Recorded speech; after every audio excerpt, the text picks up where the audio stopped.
لیکن پہلے آپ اپنی تعلیمی کریئر کے بارے میں بتائیے کہ کیسا رہا اسکول کالج، کیا ماحول تھا، اساتذہ کیسے تھے، کیسے، وہ سارا بتائیے. صحیح، شکریہ عباسی صاحب ونس اگین.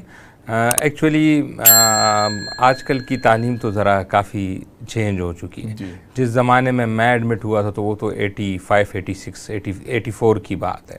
تو ساری جو میں نے پہلے جو ہم ایڈمٹ کیا میرے والد صاحب، کیونکہ وہ خود میں ہی پولیس کے ڈپارٹمنٹ سے وابستہ رہے، فورسز سے، تو ان کا یہی تھا کہ ہمارے بچے بھی ڈسپلن ہو کے کسی بھی تعلیمی ادارے سے نکلیں. تو مجھے پی اے ایف رسال پور میں ایڈمٹ کیا گیا، جو پاکستان ایئر فورس کی ایجوکیشن انسٹیٹیوشن ہے. تو وہاں پہ مجھے کلاس پریپ سے ایڈمٹ کیا اور ایف ایس سی تک میں ادھر ہی رہا. یعنی بڑا ڈسپلن ماحول ہوگا. بہت ڈسپلن. آپ ہاسٹل میں رہتے تھے؟ نہیں، آنا جانا ہی ہوتا تھا. اس میں تھا ہاسٹل کا بھی، لیکن ہم کیونکہ گھر قریب تھا، کاس ہی تھا، تو وہ آنا جانا. اور مجھے پھر جو کنونس بھی کا انتظام کیا گیا والد صاحب نے، تو وہ P R Punjab regiment centre, اگر آپ نام سنا ہے، بہت جس کو سب سے زیادہ نشان حیدر بھی ملے ہیں، تو ان کی بس سروس تھی. ان کی جو آرمی کی بس تھی، انہی پہ میں جاتا تھا. یہ پی اے پریپ سے لے کے نرسری سے لے کے ایف ایس سی تک یہی موڈ آف اپرینٹس میرا رہا. تو جہاں تک ڈسپلن کی بات ہے، تو ڈسپلن تو اتنا تھا کہ جو میں نے، یہ تو آپ کو پتہ ہے میں حج سے ابھی آیا ہوں کر کے ہوں، تو آپ کو جو بال نظر آ رہے، لیکن تقریباً یہی بال تھے وہاں پہ. اس سے آپ زیادہ بال نہیں رکھ سکتے تھے. آپ کو اگر بال زیادہ آ گئے ہوتے تھے تو ہمارے ٹیچر تھے سر سمد صاحب اور میڈم فوزیہ صاحبہ، تو وہ آ کے جس طرح بچوں کی نہیں ہے اس سے آپ کر کے نا، جس طرح لڑکیوں کے لیے آپ وہ پونی بنا دیتے تھے. تو وہ، اور پھر کلاس کے سامنے بھی نہیں، اسمبلی کے سامنے سب کو، بچے کو کھڑے کر دیتے. اور وہ بڑی امبیرسمنٹ ہوتی تھی کسی بھی بچے کے لیے کہ میں لڑکی بن گیا ہوں. تو وہ، تو یہ جو میرے بال آپ کو ابھی نظر آ رہے ہیں نا، یہ ہم پی اے ایف رسالپور میں یہی سائز تھی.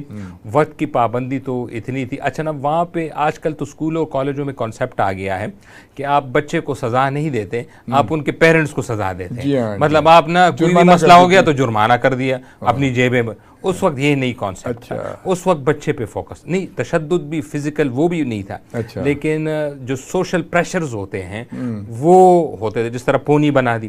اچھا، دوسرا ماشاءاللہ ہمارا جو دور بھی بڑا اچھا تھا کہ نرسری سے لے کے ایف ایس سی تک ہمارا کوئی ایجوکیشن تھا. اور ایک ہی کلاس میں لڑکے لڑکیاں ہوتے تھے، اور ایک ہی بس میں لڑکے. لیکن میں آپ بتا دوں کہ کسی کے ذہن میں کوئی ایسی چیز نہیں آئی کہ جو لڑکیوں کے وہ ہیں، یا کوئی ایسی چیز رپورٹ نہیں ہوئی کہ یہ ایسا کچھ مسئلہ ہوا ہو یا کسی امبیرسمنٹ والی کوئی، بلکہ ہم اس کو ایسا ہمیں لگتا تھا کہ ہم سارے لڑکے ہیں، اور لڑکیوں کو ایسا لگتا تھا کہ ہم سارے لڑکیاں ہیں. اتنا زبردست کلچر تھا ہمارا. تو ایون اس زمانے میں 5th 6th 7th کی بات کروں کہ جو بچہ شرارت کرتا تھا، جب ٹیچر غصے ہوتی تھی تو اس کو اٹھا کے لڑکی کے ساتھ بٹھا دیتے تھے. اچھا، اس کا سارا دن بیچارے شرمندگی میں گزرتا تھا کہ یہ کیا ہو گیا میرے ساتھ، اور اس کے دوست اس پہ ہنستے تھے.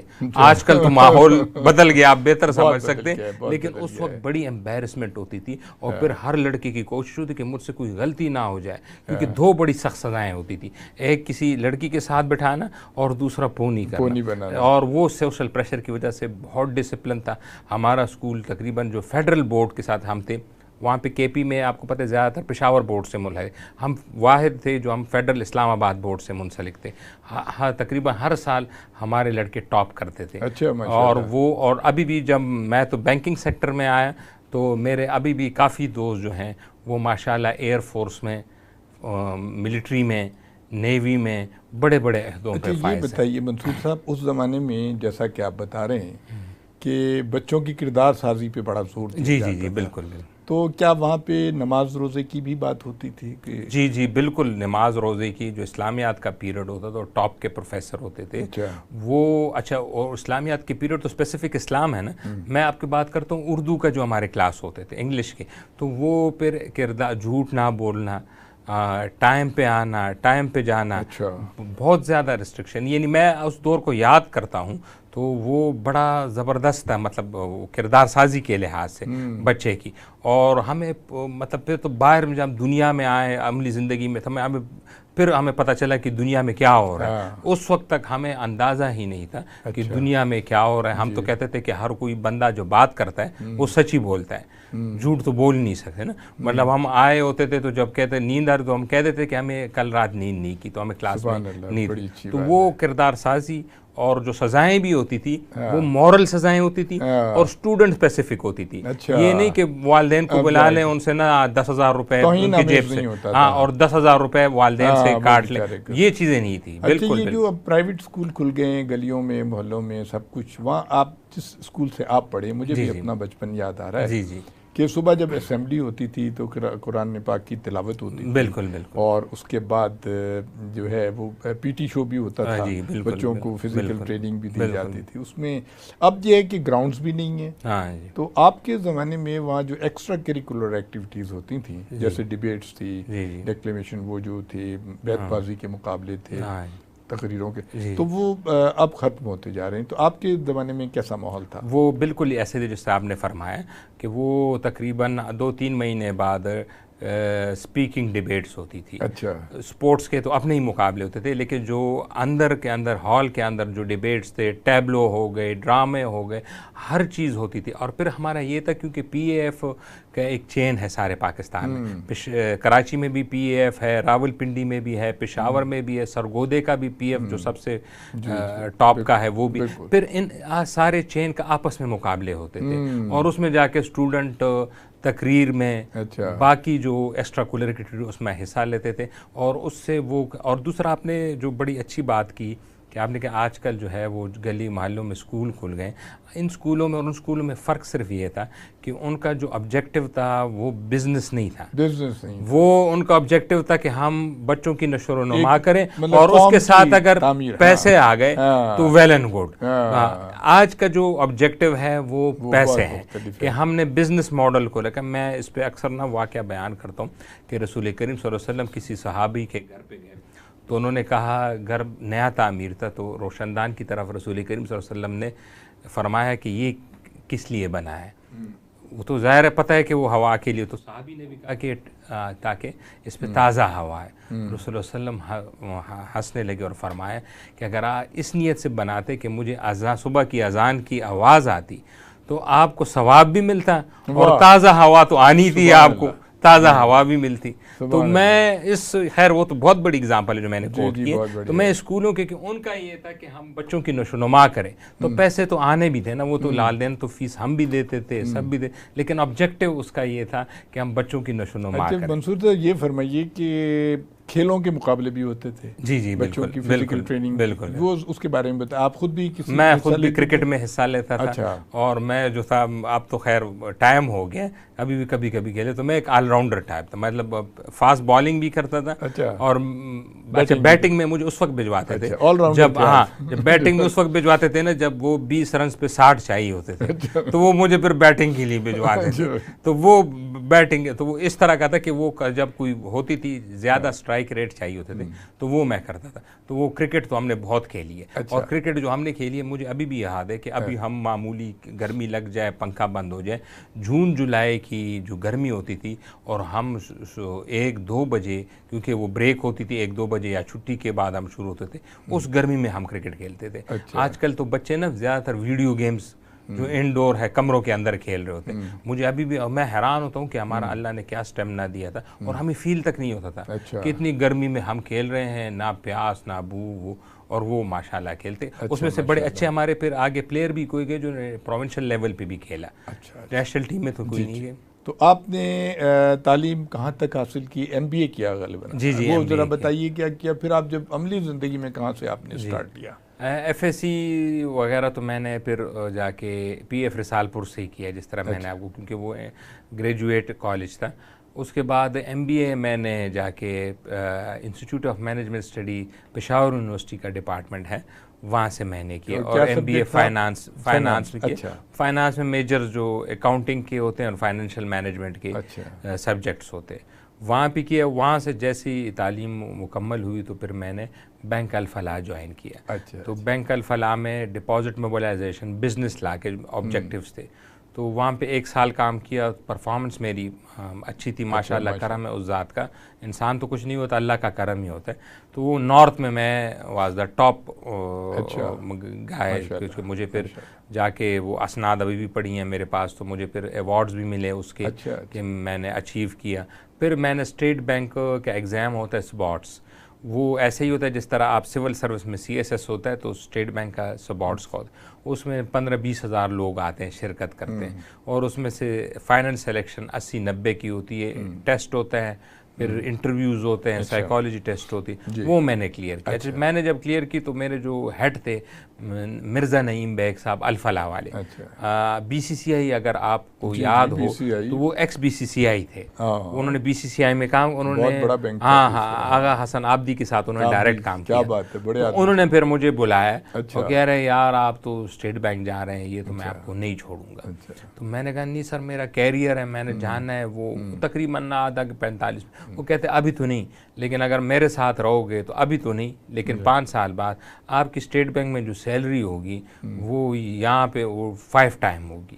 تو وہ خیر میں نے کہا سر تھینک یو آپ کی. پھر ملاقات, اب وہ فوت بھی ہو چکے ہیں سنا ہے. تو پھر میں گیا اسٹیٹ بینک, اور وہاں پہ پھر میں نے ایز اسسٹنٹ ڈائریکٹر جوائن کیا اسٹیٹ بینک کو. تو ابھی پھر میں انسپیکٹنگ وہاں پہ آڈٹ کرتے تھے. تو میں نے تقریباً 12-13 بینکوں کا آڈٹ کیا, جس میں حبیب بینک شامل ہے, جس میں بینک آف خیبر شامل ہے, جس میں HDFC ہوتا وہ شامل ہے, سعودی پاک بینک.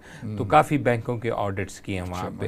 تو ان پہ چیپٹرلی ان کی جو آبزرویشنس تھی, آڈٹ تھی. تو وہ بینکس جو ہیں, اسٹیٹ بینک جو ہے وہ جو ہم نے جوائننگ دی تھی اس سے 4-5 سال سے ڈاکٹر یعقوب صاحب گورنر ہوا کرتے تھے, انہوں نے ٹرانسفارم کیا.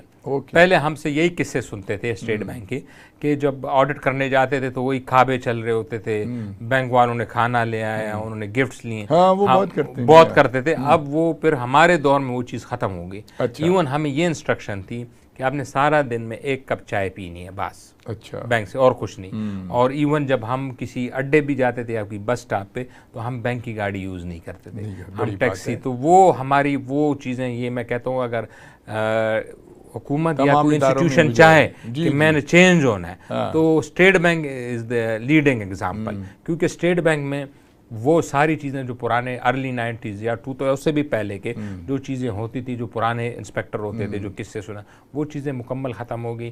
برانچ والے بھی میرٹ پہ آ کے ہم سے کانٹیسٹ کرتے تھے اگر کوئی غلطی ہوتی, اگر نہیں ہوتی تھی تو کانٹیسٹ نہیں کرتے, کیونکہ ان کو پتا تھا کہ چیز تو ویسے بھی نہیں ہٹنی, نہ ہم کوئی کچھ کر سکتے ہیں نہیں.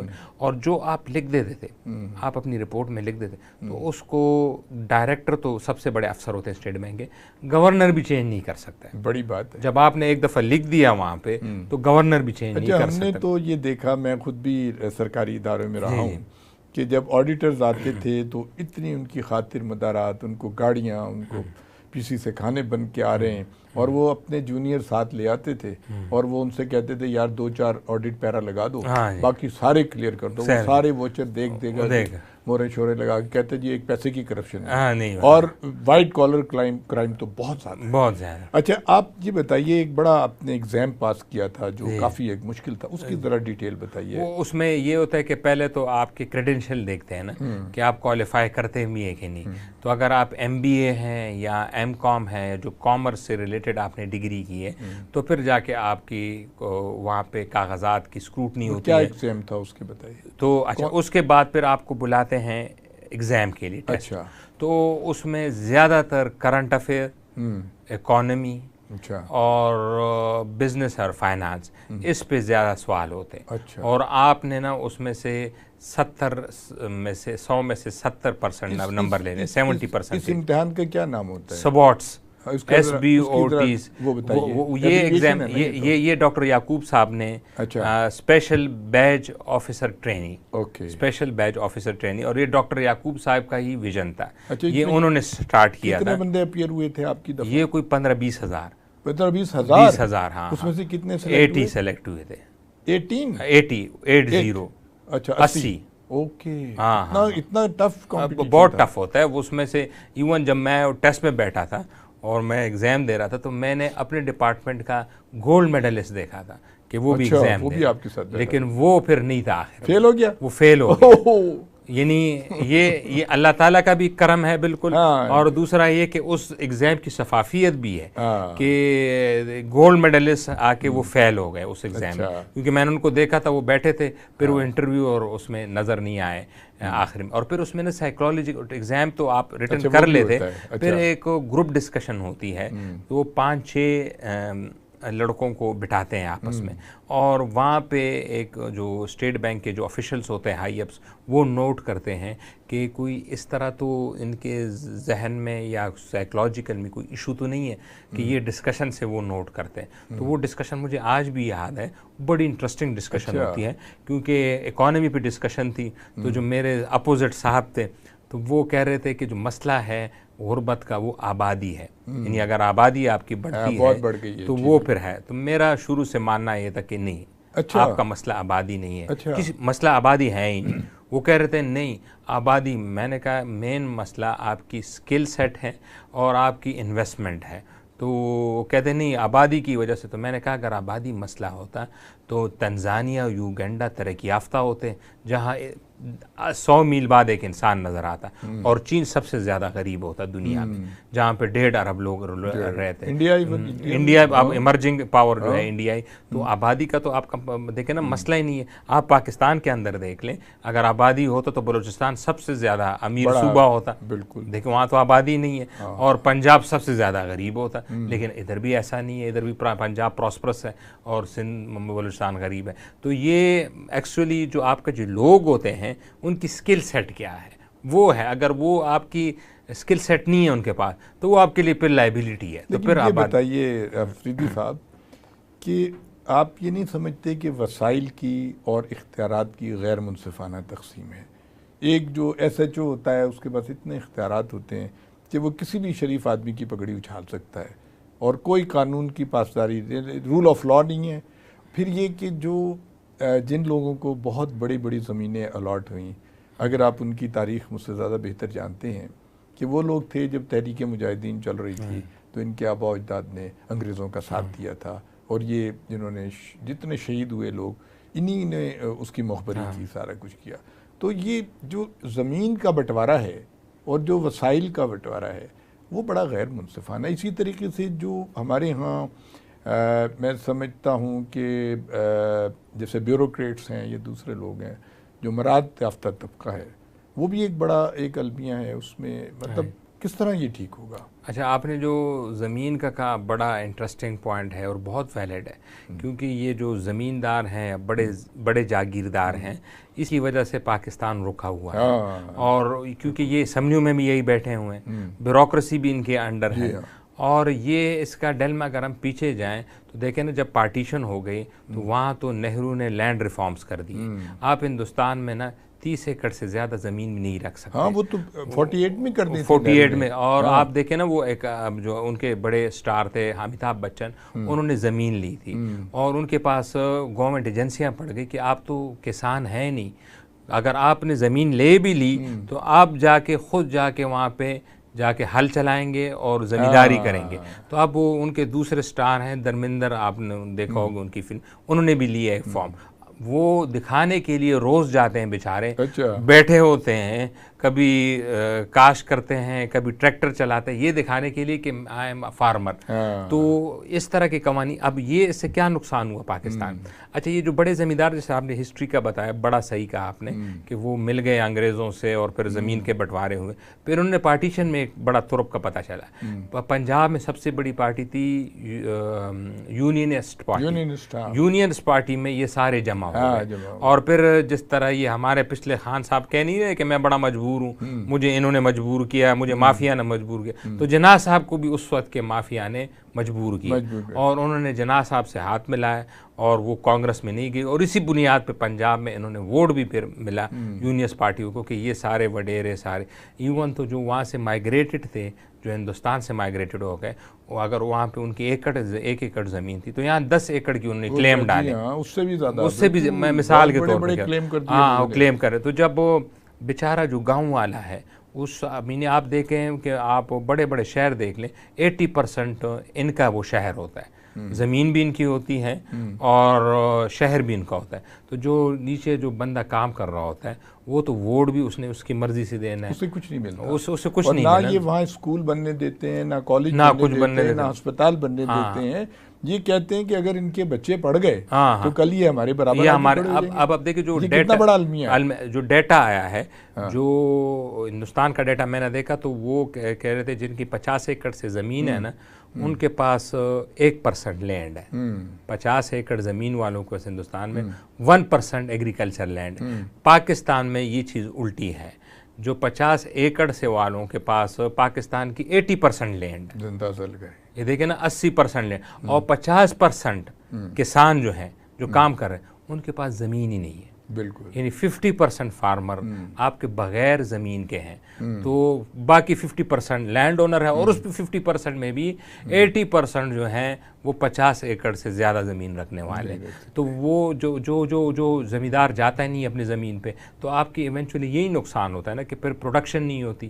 جو خود کسان اپنی زمین، آپ کی ایک چیز اپنی ہے یا میری کوئی چیز اپنی، اپنی گاڑی ہے، میں اس کی دوسری کا خیال کروں گا، اور جب میں نے ٹھیکے پہ لی ہوئی ہوں یا میں پاس زمین نہیں ہے، میں اپنی اتنا ہی کروں گا کہ میری گزر بسر ہو سکے. بہت شکریہ منصور صاحب، آپ نے بڑی اچھی خوبصورت گفتگو کی. ہمیں یقین ہے کہ ہمارے ناظرین اور سامعین کو پسند آئے گی. ہارون عباسی کو اجازت دیجیے. خدا حافظ.